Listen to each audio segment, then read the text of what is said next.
Sa kabila ng lumalalang giyera ngayon sa pagitan ng Russia at Ukraine, isang grupo ng mga Ukrainians na itinakwil na ng lipunan ang mabibigyan ng tsansang gumawa ng tama at ipaglaban ang bayan. At ito ay ang mga convicted criminals na nakakulong sa mga notorious na piitan sa Ukraine na handang ipardon ng gobyerno kapalit ang pakikipaglaban sa mga puwersa ni Putin.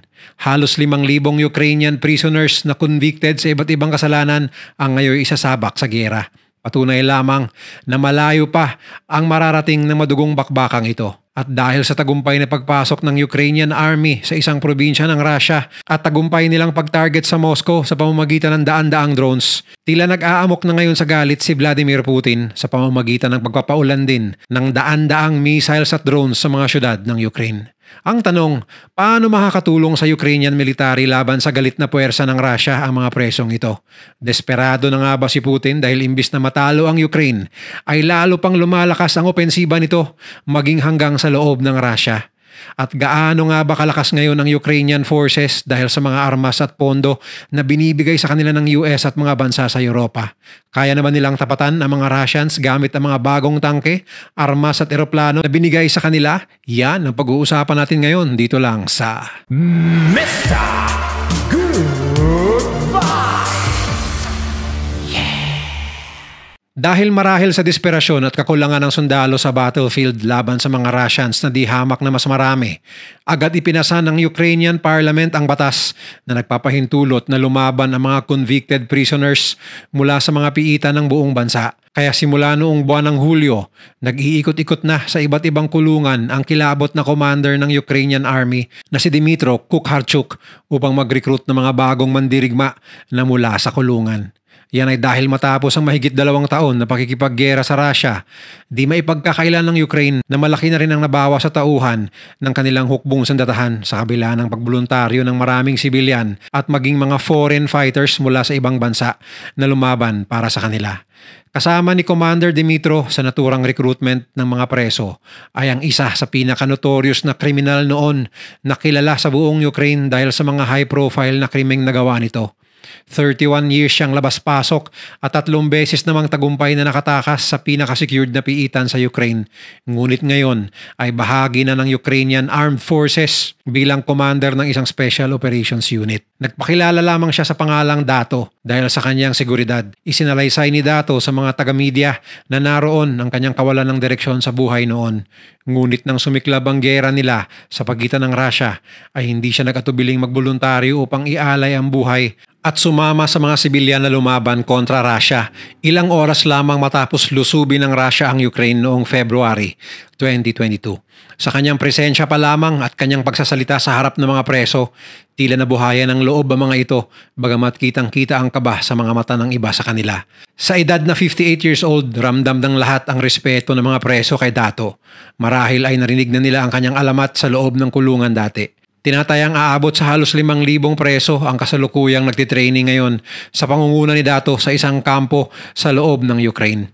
At dahil sa karagdagang pondo at armas na ibinahagi ng mga Western countries, hindi nakapagtatakang magiging armado ang mga presong ito ng dekalibreng baril sa kanilang pagsabak sa giyera.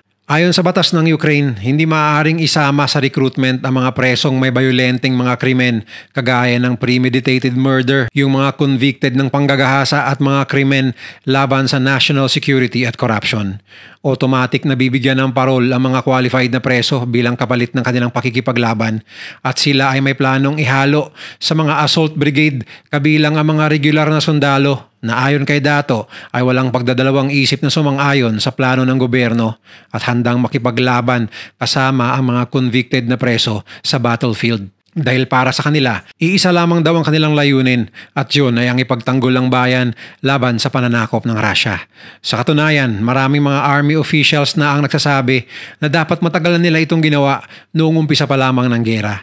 Maging ang Russia sa pamamagitan ng Wagner Group ay gumamit na ng ganitong stratehiya noon pa man. Subalit ayon sa mga eksperto at mga ulat ng media, karamihan sa preso ng Russia ay pinilit lamang at hindi voluntaryo ang pakikipaglaban. Bukod pa riyan, sila ang nilalagay sa front line ng Wagner Group noon kaya marami sa kanila ang nasawi sa Battle of Bakhmut laban sa mga Ukrainian Special Forces.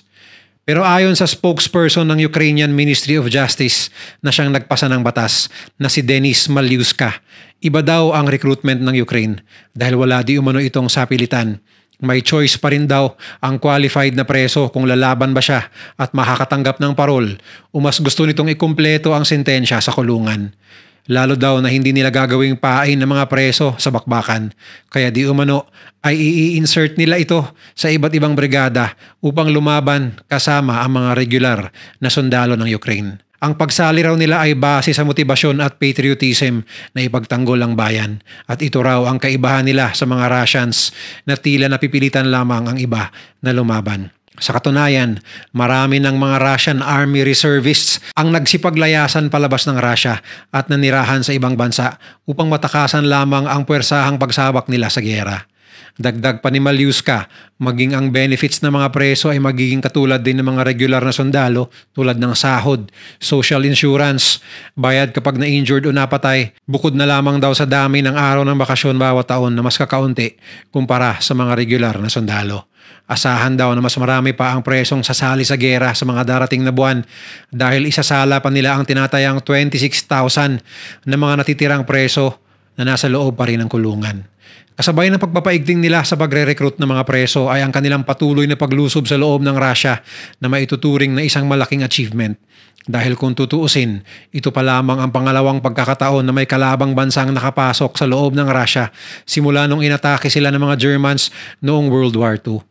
Kaya di nakapagtatakang gigil na gigil si Putin na gumanti dahil malaki itong sampal sa mukha ng kanyang pamunuan, lalo na't naglabasa ng mga balita na palpak ang Russian military na pigilan ang pag-abante ng mga Ukrainian forces sa kabila ng kanilang pahayag na under control na ng mga sundalo nila ang sitwasyon. Ngunit ito ay taliwas sa mga naglabasang videos sa internet kung saan walang kahirap-hirap na umabante ang Ukrainian forces, ganun din ang pagsurrender ng daan-daang sundalong Ruso.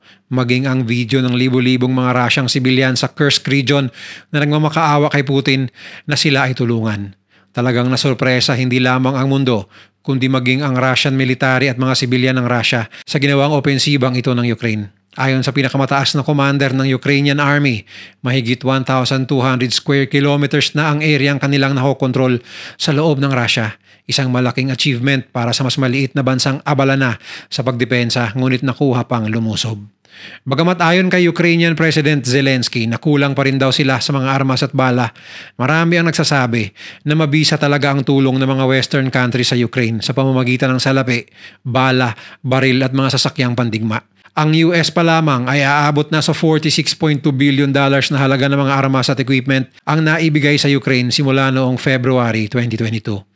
Ang mga Javelin at Enlo anti-tank weapons halimbawa ay naging mabisang pangontra nila maging sa mga modernong Russian tanks at ilang daan na rin ang napasabog ng mga Ukrainians gamit ang mga sandatang ito. Ganon din ang mga Starstreak missiles na nagpaabo ng di na mabilang ng mga Russian helicopters at fighter jets simula noong umpisa ng digmaan. Isa sa mga kinatatakutan ngayon ng Russian Army ay ang M777 howitzer na bigay ng UK, isang GPS-guided mobile munition at may range na 40 kilometers. Mabilis lamang itong hilahin at ilipat ng lugar, kaya kahit magtago sa kakahuyan ng mga sundalo at tangke ng Russia, basta't maibigay lang ang lokasyon ng mga ito mula sa mga sundalong Ukrainians na malapit sa lugar, ay walang kahirap-hirap itong matatarget ng Ukrainian forces gamit ang M777 kahit hindi sila nakikita mula sa 40 kilometers na kinaroroonan ng mga kalaban.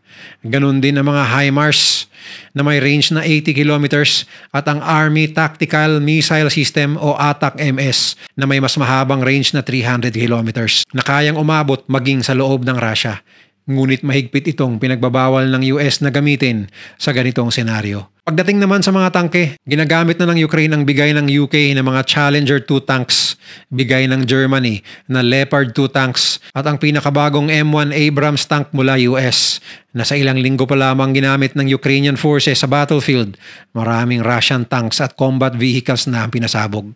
At kamakailan lang, napabalitang combat ready na rin ang mga pilotong Ukrainians gamit ang mga bigay na F-16 fighter jets ng USA. Dahil dito, Tsak na may katapat na ang mga Su fighters ng Russia dahil ito ang disadvantage noon ng Ukraine, ang kakulangan nila ng eroplanong pantapat sa Russian Air Force. Dahil naman sa malaking pera na dumadaloy sa Ukrainian military mula sa ibang bansa, napaunlad ng Ukraine ang kanilang drone manufacturing industry kaya't nakakapag-produce na sila ng mga locally made unmanned FPV long-range kamikaze drones na ginamit nila sa pag-atake sa Moscow at karatig lugar nito na Tver region gamit ang daan-daang drones. Ayon sa Russian military, tagumpay raw nilang na-intercept ang lahat ng drones na pinakawalan ng Ukraine.